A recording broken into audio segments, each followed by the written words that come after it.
Meshtabi Season 4 Konkai no Meshtabi wa Gachi de Mata Tabathai Naseko Kaiwai 9 des それでは早速 Let's get it started. 1. Kook-chan Patty Daddy Burger くっちゃんの駅前ゾーンにあるハンバーガー屋さん。事前調査でメニューを見ていたら、あらドクターペッパーがあるじゃないってね。あんたも好きね。はい、中毒なんです。私も癖になってきた最近。だろう、なんとも楽しい外観ですね。飲みに来たくなる感じ。お店の中も可愛いね。はい、一番スタンダードなのかと思われるこちらのリードオフメニュー。 Lead off menu ベーコンチーズと照り焼きにプラス570円のポテト&オニオン&ドリンクセットをチョイス。もちろんドリンクはドクターペッパー。なかなかパワフルなバーガーだね。パテがジューシーでいいわ。もさついてない。ちょっち味が強めで午後から喉乾いたけどね。マックスバリューで追いドクターペッパーを買って解決しました。ここはニセコで立ち寄りたいポイントの一つだね。2. Kook-chan Narita 畑の真ん中にある結構新しい建物。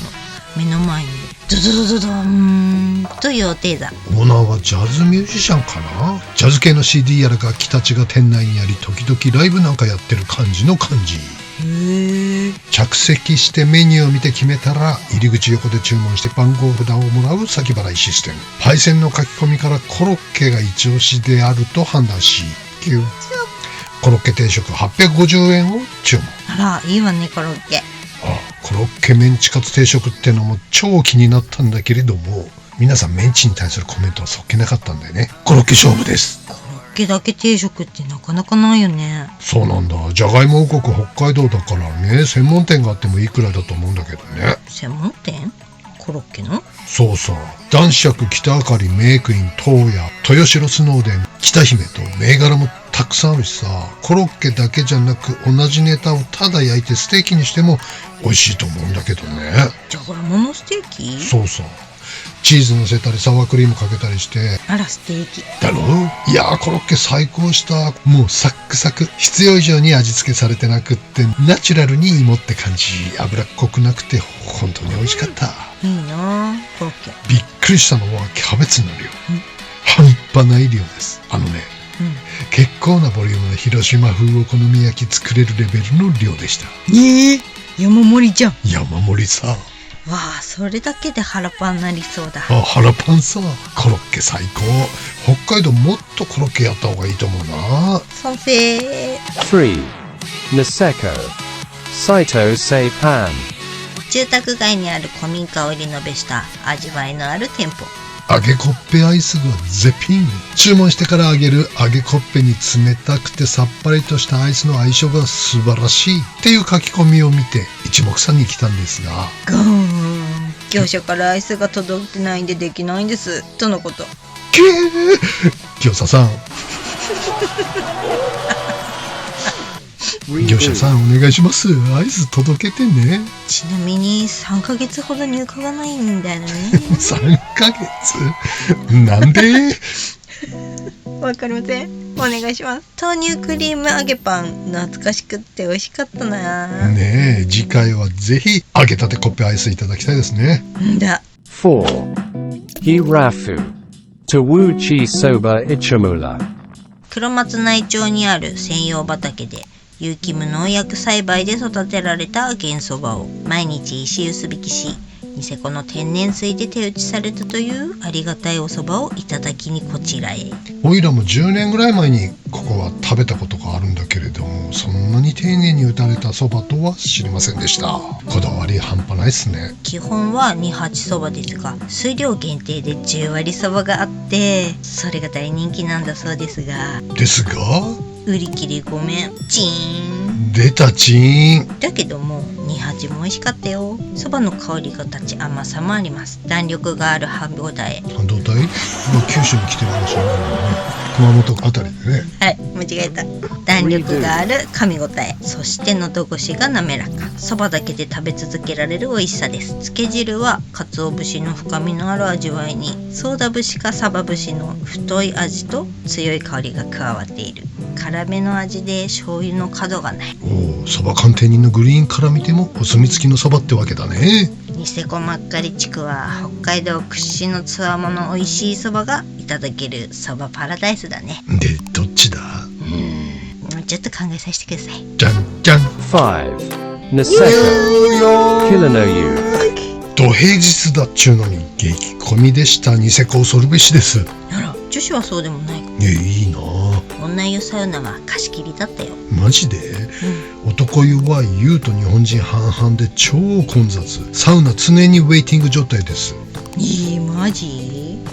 マックス7人しか入れない小ぶりのサウナに常に7人乗車状態。ユーティリティには必ず人が待ってる感じ。ぎゅうぎゅう詰めのサウナを譲り合ってきちんと並んで使う光景を見て欧米人はどう感じたのでしょうか。シーンと静まり返った密室に汗だくのおっさんたちが座って奇妙に感じたんだろうね。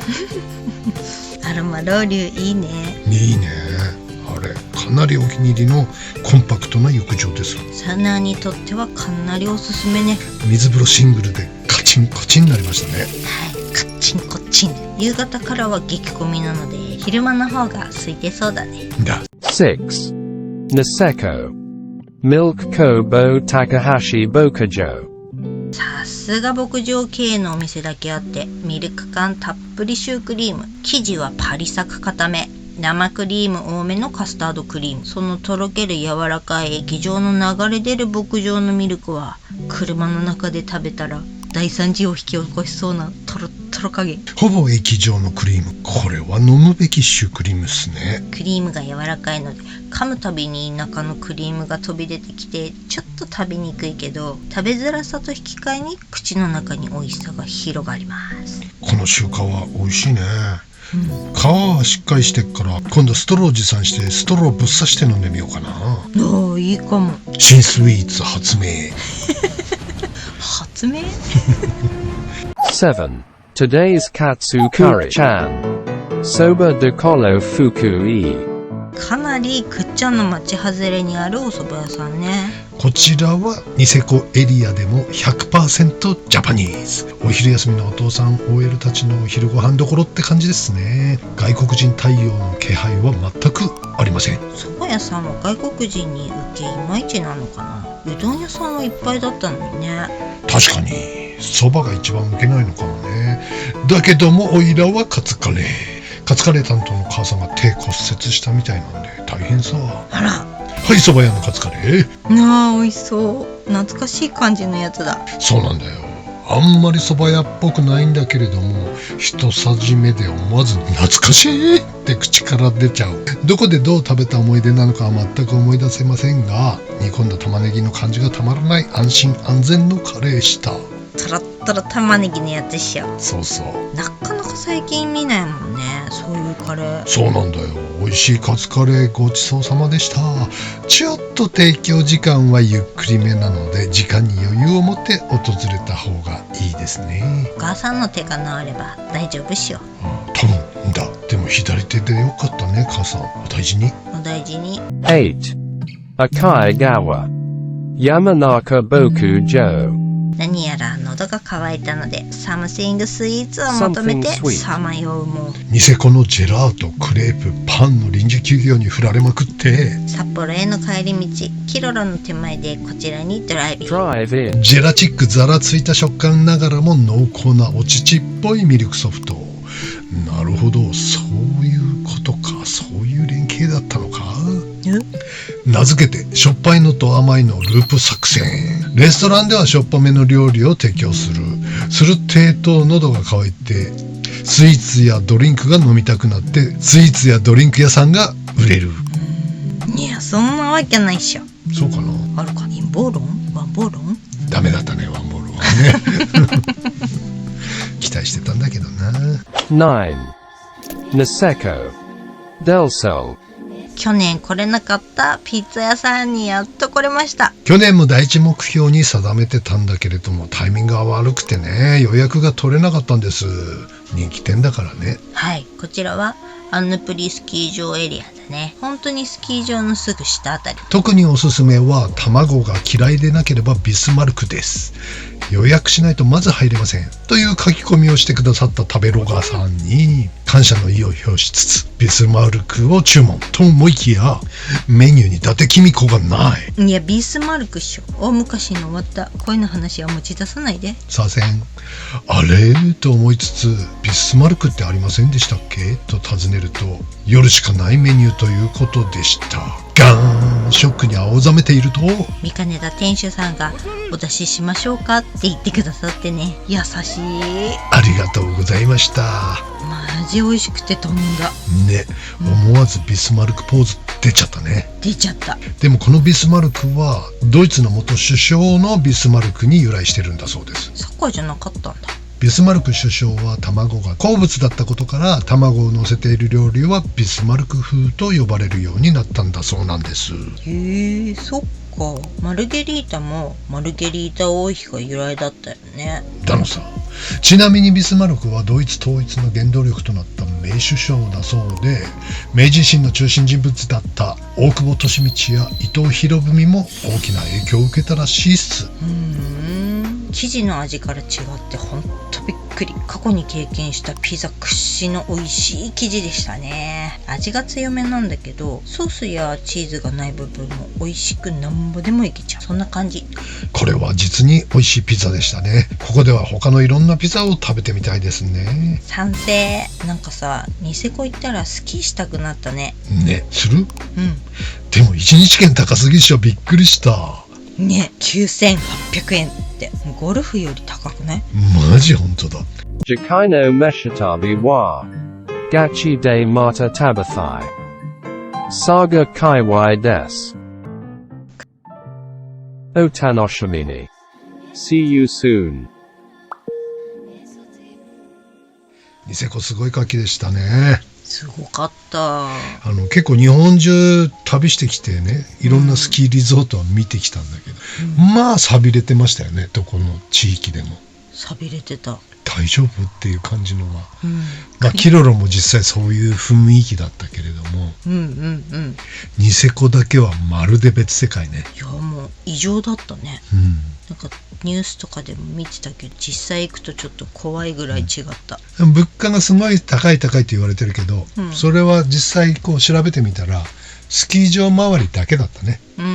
そのまあスキーリフト料金もべらぼうだし、いやおののいた。スキー場内のレストランの食事とかはまあ目ん玉飛び出るような値段がついてるけれども、まあちょっと外れりゃね。そうだね。まあ、ちょっと高い目ではあるかもしれないけど、まあ普通に日本って感じ。もうカツカレー2350円とかっていうのもあるけどそれはキロロでも一緒さ。あーそっかね。だからスキー場はべらぼうに高いって、その外国人向けのスキー場はべらぼうに高いってことだね。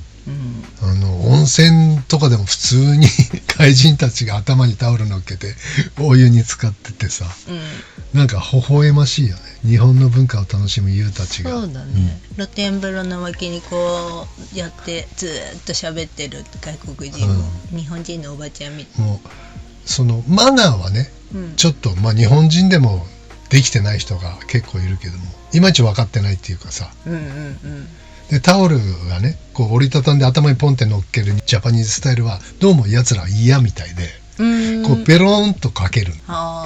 そうすると裾が湯に浸かってんの。それはノーグッドなんだけれども、まあいちいちそんな細かいことは言わないけどね、チャイニーズも多いじゃねえか、外国人。で多分あれチャイニーズだと思うんだけど、もうタオルをジャバジャバお湯の中につけて、湯船の上でこうジャーって絞っちゃったりしてんの。で俺らが見ても日本人じゃないんじゃないかな、そんなことすんのはっていうぐらい見分けがつかないじゃん、特にすっぽんぽんだと。そうか。でそれを見た優たちがね、あそれは別に悪いことじゃな普通なんだなって思っちゃうじゃん。だからみんなこうね結構タオルをね湯船に入れちゃったり絞っちゃったりっていうの、これはちょっとね困ったね。白人系のファミリー親子でサウナ入っててさ、ママがさ水風呂とかどうやるか分かんなかったんじゃない、うんうんだからグリーンがさこうやってんの見て「ふんふんふん」って言ってなんかニコニコしながらこっち見ててうん「これこれ」って OK こうジェスチャーでやってこうやってこうやってよかけ湯ね、かけ水ね。かけ水の仕方とか教えて、うんうんすっごいブルーってなって「ノー!」って言ってた、もうそうやってもう日本人の真似をしようとすると思うんで、日本人に見えるその中国人が厄介だっちゃう話だそうね。だね、こうニセコに住むの楽しいかもね。その英語慣れするのに、うんあそこにいると英語を使う機会が必然的に増えて英語力が上がっていくんじゃないかなっていう気がするね。それこそあれバイトとかしたりとかしたら絶対英語を喋んなきゃ仕事にならないと思う。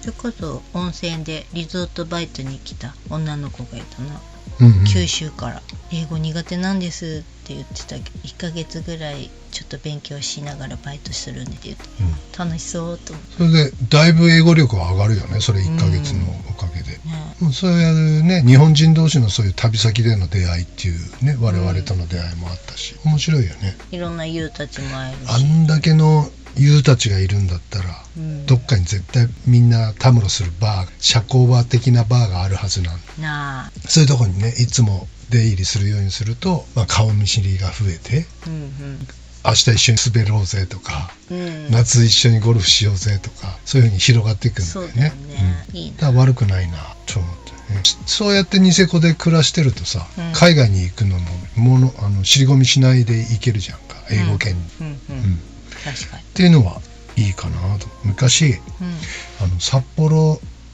でに住んでるカナダ人ケビンだ、飲み屋でそれこそ仲良くなってうんうん明日スキー行くけどお前も行くかって言ったら行くって言うから、うんじゃあっつって一緒にテーネハイランドに行ったんだよ。へえうちのスタッフとね、うん4人ぐらいカナダ人だったらスキー得意だろうなと思って誘ったんだけど、うんで結構バンバン滑って女子大回転っていうねテーネハイランド、はいはいでオリンピックの女子大回転コースだからまあまあタフなコースなの。うんでも序盤は上半分はね結構なだらかなで途中からガー急になるん怖い、でまあ何人かで行ってるからはぐれたら困るから要所要所でこう止まりながらね、はいはい様子見ながらうんうん俺が先頭を滑ってしてその切り立った壁のはい直前で止まって待ってた。うんそしたらなんでそんなにちょいちょい止まるんだと、うんスキーはもっとバーッと滑るもんだみたいなことを言って、バーンって行ったの。うわうん大丈夫かな、これ結構危険なんだよと思って、ふって見たっけ、もう雪煙バーってコッパみじんにもうスキーとか全部ぶっ壊れて大丈夫だったのケビン、もうそれで壊れてもうそれ以降彼は滑れなかったんだけど、怪我はなかったの？怪我はよかったマジ漫画コントじゃんかまあ女子大回転の最後の壁は結構やばいよっていう。めっちゃなんかちょっとドリフみたいな何やってんだよお前とか言ってなんかさ日本人に負けるのが悔しいんでしょ。あーましたよねで俺らはこぶしゃめをベベベベベベって滑って降りてくそーと思ってかなり帰りの車の中で無口になってたっていうかわいそう元気ケビンそんな思い出がありますね。元気ですかケビンさん彼も50歳ぐらいになって